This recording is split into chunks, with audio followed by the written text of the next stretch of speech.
Hi there, this is video 514. It is on standard deviation. It's the first one, so it's a bit of an introduction, and it corresponds to section 5.3 in your textbook.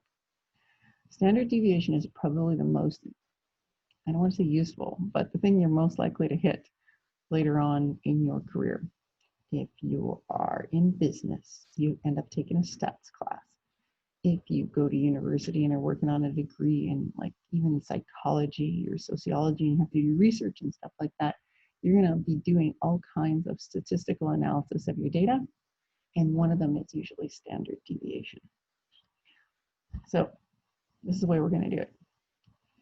If you're in a stats class, you would have a fancy stats calculator, and the calculator would do all the work for you. So I find doing the work to actually calculate a standard deviation is an awful lot, and yeah, it's not worth our time, because it's how we use the standard deviation it becomes important. Okay, got that? So I'm not going to ask you to calculate it, but I will show you how it's done with this video. And the standard deviation is really telling you how spread out the data is.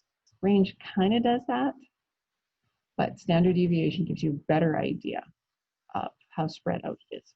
Okay, so just trust me with this. All right, so the same 5 exams were given to 2 different classes, and the means for the exams were the same. Okay, that should have been 75. Yeah, I made them that way on purpose. So we got class A. What do you see as the difference between them? Well, what do you see? To me, class A is kind of all over the place. We got a few people that are really high, and we got a couple that are really low. Whereas class B, everybody's kind of around that mid-70s mark. So what conjectures can you make about the classes? I don't know. You can make whatever kind of conjecture you want, but to me, this class, if I had to make a conjecture, I would say this is a class that maybe went through Math 10 with Alex. That's our grade 10 instructor the year before. They've seen this stuff before. They've seen whatever the material is before, and they're pretty confident in it. Whereas this class, to me, it looks like maybe a mixture of people who have maybe been in Alex's class or been in this class before, and people who are brand new. So there's a lot more consistency in class B than there is in class A. All right, so here's our formula. And you know what, for a minute, just sit there and look at it and go, whoa, that looks scary. And thank you, Joanne, for not making me calculate that, right? I promise. What you need to know, most importantly, is that this symbol is a sigma. Just like this symbol is pi, and that one is the Greek letters. Okay, so the symbol for standard deviation is sigma. And I'll just fess up now. My sigmas end up looking like weird sideways 6s because I can't draw them very well. This is life. So what we're going to do is we are going to plot the scores and the mean on the numbers below, and then I'm going to show you how this standard deviation thing works. All right, so class A, we got somebody that got a 94, and oops, 44. Okay, so 44 is over there. I'll just mark it. It's about there. And we got an 89, and we got a 53, and we got a 95, and we got an average of 75. So before I go any further, 1, 2, 3, 4, 5, 6. Okay, 6 marks. So we want to see how far the marks are spread out. So if we consider this as the middle, first thing we want to figure out is how far away from the middle are all the data points. And that is what this part is. So in this handy dandy equation, x bar, and we said this in a previous video, this is the mean. And this is your data point. So I want to take my number from my data point and subtract my mean from it. So I'm going to go 95 minus 75 and that's my deviation. And for this one, I'm going to go 94 minus 75, and that should be about 19. And then I'm going to go this one, which is 89 minus 75. Oh, that's too much math for me today. 89 minus 75 is 14. Okay, so I'm going to circle those because I'm going to need those in a minute.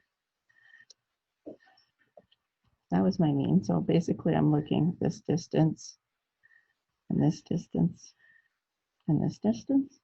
And now I want to go this way. And that was 53. So 53 minus, what was it, 75? Oh, minus 22. Well, that kind of makes sense because it's below the mean, so a negative answer would make sense. And then this guy was 44 minus 75 minus 31. And circle those two. All right, so we want to figure out, on average, how spread out the data is. So to do an average, or sort of mean of how far these are, let's just add up these numbers. So minus 31 plus minus 22 plus 14 plus 19 plus 20. It comes out of 0 because the amount that it's above is equal to the amount that's below because it's the middle, right? So you'd expect the two halves to be. And that's where the mathematicians are like, oh, it didn't work, right? Because if I have the differences, oh, by the way, that E looking thing, that says to add it up. That's, I think it's epsilon. I'm not 100% sure what the symbol is, but I know it means add it up and divide it by the number. Well, that's kind of doing the average, but it just got messed up. So one way to get rid of, excuse me, negative numbers is to square everything. I didn't make this up. So we're going to take all these numbers and we're going to square them. So minus 31 x squared, whoops. So 961. Okay, so when we square that, remember that's negative 31 times negative 31, it's going to go positive. So I'm just going to ignore the negatives here. 484 and 14,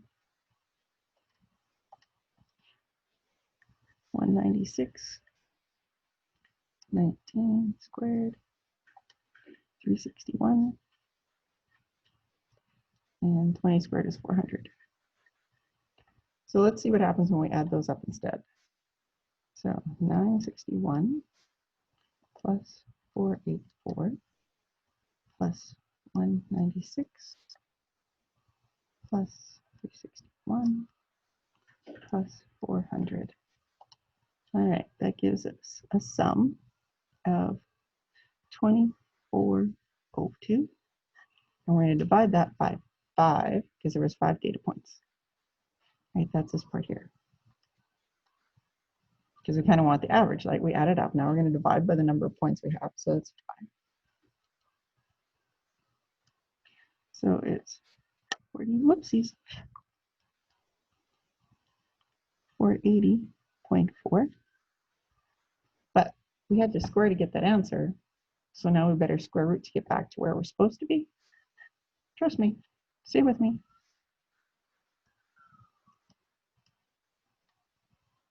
All right, so we got 21.9. Oops, can't see my calculator. 21.9, so let's just say 22 is our standard deviation. So what's that saying? It's kind of in general, everybody's around 22 spots apart. It's pretty spread out. All right, now I challenge you, because you know you're paying attention. How about you graph B and see what you can come up with for the standard deviation for that one. Okay, so turn off the video, give it a shot. If you get a little lost, you could replay this one again and try it, or you could just let the video run and watch. All right, so class B has marks at 76, at 70, at 77, at 81,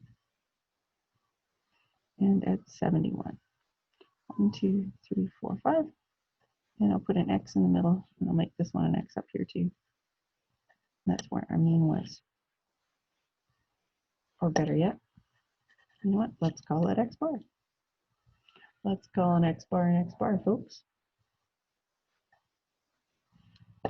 There's our mean.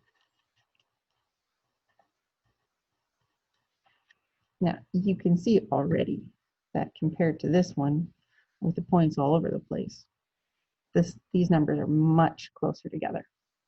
So our standard deviation, or our spread, is going to be a lot less. All right. So we've got 76. I'm going to do it over here. 76 minus 75 is going to give me 1. 70. I'm going to do them in order from here. Minus 75 is going to give me minus 5. 77 minus 75 is going to give me 2. And 81 minus 75 is 6. And 71 minus 75 is going to be minus 4. So those are our distances.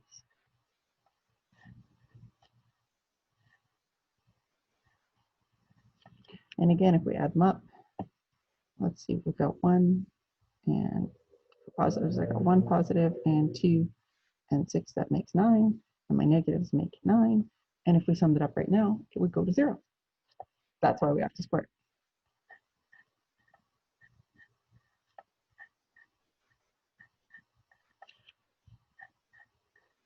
So 1 squared is 1, negative 5 squared is 25, 2 squared is 4, 6 squared is 36, and negative 4 times negative 4 is 16, and I just realized you can't see what I'm writing down there.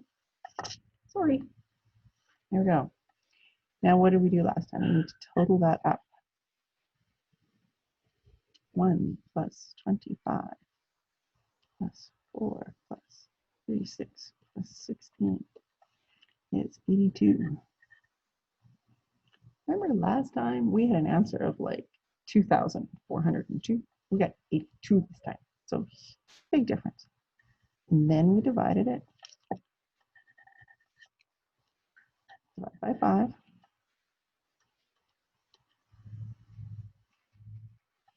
So we had 16.4. And then we did a square root. So my calculator, be happy. So my standard deviation is equal to 4. Sorry, I should do that right.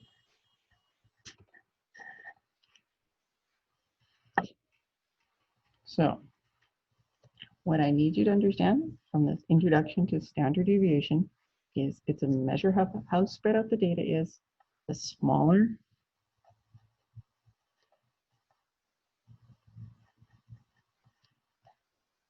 the standard deviation,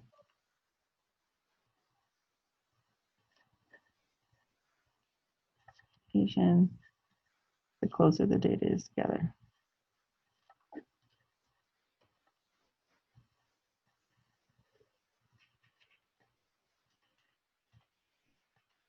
So a really big standard deviation means the data is all over the place.